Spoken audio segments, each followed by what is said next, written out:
Hello everyone, and welcome back to CRS Info Solutions channel. In today's video, we'll walk through how to use lead process in Salesforce to control the lead status pick list. This is especially helpful if you have ever wondered why are all the lead status values showing up even when some don't apply. So, what is a lead process? Lead process in Salesforce lets you control which lead status values are available for different record types. Without it, the pick list for lead status can get messy or inconsistent across business teams like marketing and sales. So today, I'll guide you step by step to create a lead process, assign it to a record type, and show how it controls the pick list.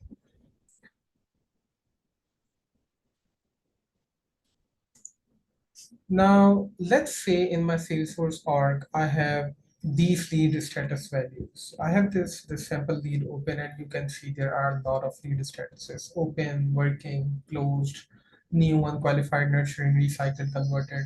Right now in this org, there is no sales, no lead process, and there are no different record types, for the marketing or for sales. So we will go ahead and create the lead process for different teams and create the record types and use those lead process for the different record types. So this is what we have. We have the sales profile and the marketing profile, and we will create these two lead processes for sales and marketing, and then for each of these lead processes, we will be using these status values. For the sales, we will be using only new working, qualified, and unqualified, and for marketing, it will be new, nurturing, and recycled. And why? Because we don't want all of them to be visible to every user.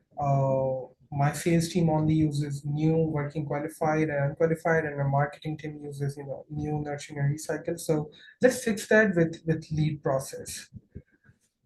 First, let's check what lead status values are available, right? These are the ones that you see are available, and I will also show you them in the object manager,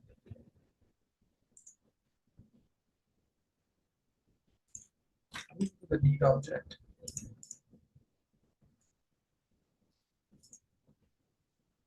Let's go to the lead status field.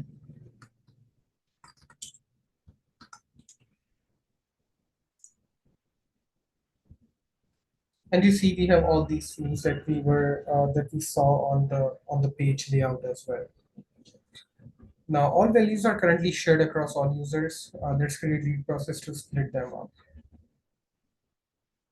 So in the setup, we will go to the home, and then we will search for the lead process.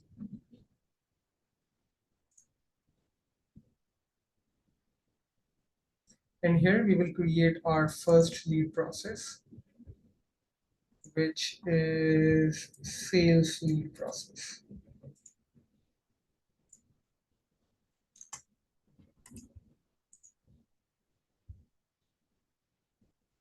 And then the values that I go ahead and clear all of them.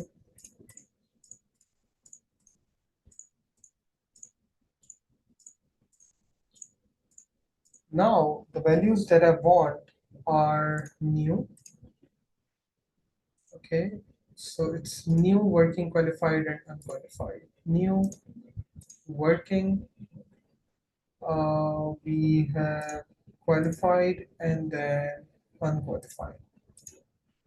So these are the four values that we'll be using in the sales lead process. I will, you see over here that the new is coming after working. We will fix this part as well. We need to fix this in the lead status. I'll show you in a bit, but don't worry about that one. So we have all these four over here. Click save, and then create an other lead process, which is marketing lead process.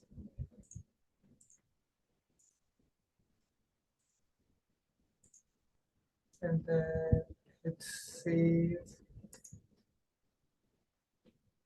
For this one, we'll do the same. First, we'll clear all the selected values and only select the ones that we need. So for the marketing lead process, we need new, nurturing, and recycle. Yeah, new, nurturing, and recycle. Hit save.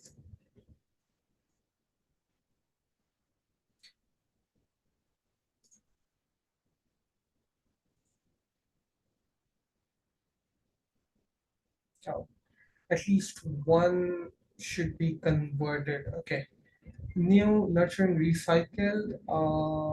Let's go ahead and make a change very quick. The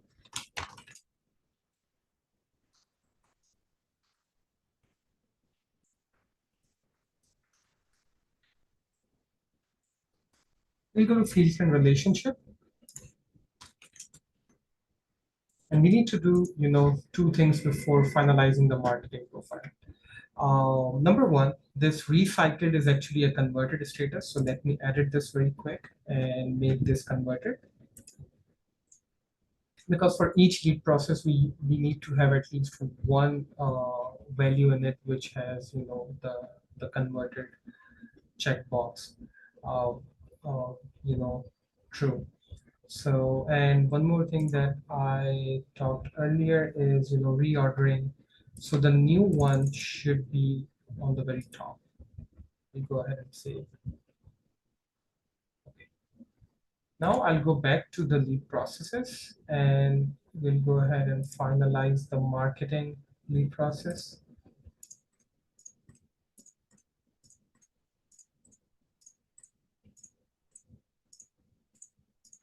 Okay, so we need the new and then nurturing and then recycle. Let's go ahead and save this. Okay, and also under the sales lead process, now you will see that the new one is on the very top. Okay, because we ordered it. Okay, now we need to link these lead processes to different record types so we can assign them to users or profiles. So let's go ahead and create the record type on the lead. I'll go to lead object. And then I'll go to the record types. Now you'll see we don't have any record type right now. We'll go ahead and create a new one. And we will name this, you know, sales proof, sales. And then the lead process that we are going to use with this one is sales lead process. This is where this record type is, linked to this lead process. We'll go ahead and make this active, and we will assign this profile, this record type to everyone except the marketing profile. So we want the marketing team to only work with the marketing record types. Will make sure that they are not able to see the sales lead process or this record type. Click next.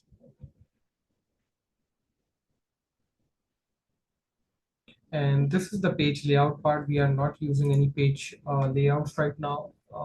We can talk about it in any other video, but right now the page layout is not really our topic. So just assign the default sales layout for now.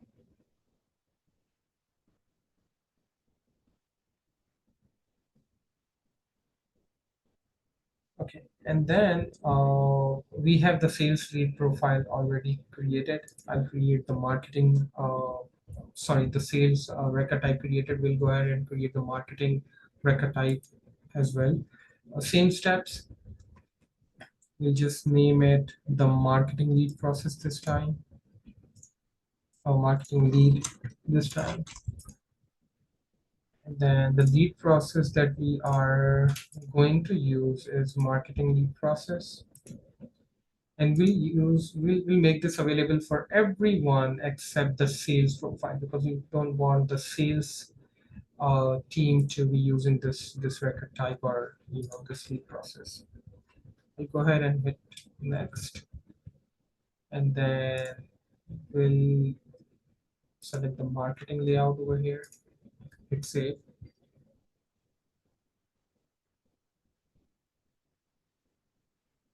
Okay. So looks good. We have everything that we needed to create. So let's create new leads using both record types to see how the lead status pick list behaves. Uh, we'll go ahead in the app launcher, go to leads,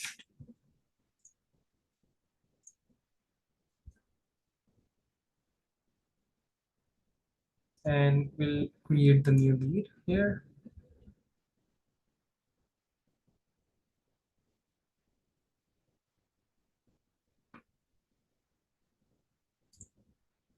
Go ahead and refresh this page. The record type sometimes takes a little time to take effect onto this page. So we'll wait a few seconds and then try to create this.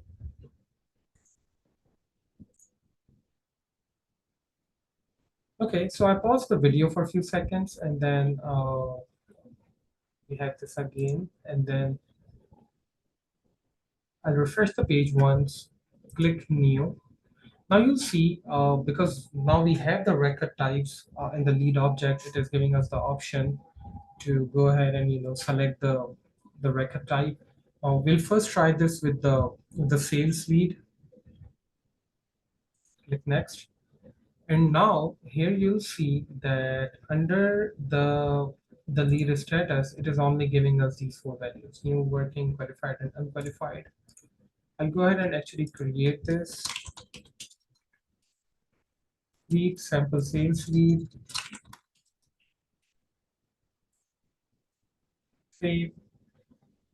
And now you see that this looks more clean and concise. The only values that you see here can be used by sales team: new, working, unqualified, and converted.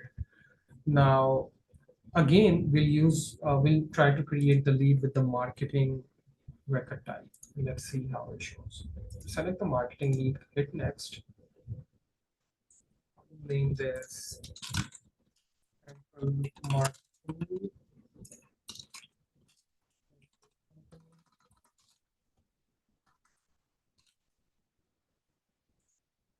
save. Need to have the lead source as well. Now you see we only have these three statuses: new, nurturing, and converted. It's actually recycled, and we can change the name to recycle, but this makes sense as well. The recycled is the converted status. So you see the pick list values that we selected in the lead processes are shown here. Different values now for both of them, and that's how you control the lead status pick list using lead process and record types. Uh, let's wrap it up. So to summarize, use lead processes to control which lead status values are available, and then tie each process to a record type, and then assign record types to profiles or teams. So this keeps your lead management clean, organized, and tailored to each department. Thank you for watching, and if you found this helpful, hit like, subscribe, and leave a comment to our channel CRS Info Solutions. If you have any questions or suggestions for future Salesforce tutorials, leave it in the comments as well. Thank you for watching, and see you in the next video. Bye-bye.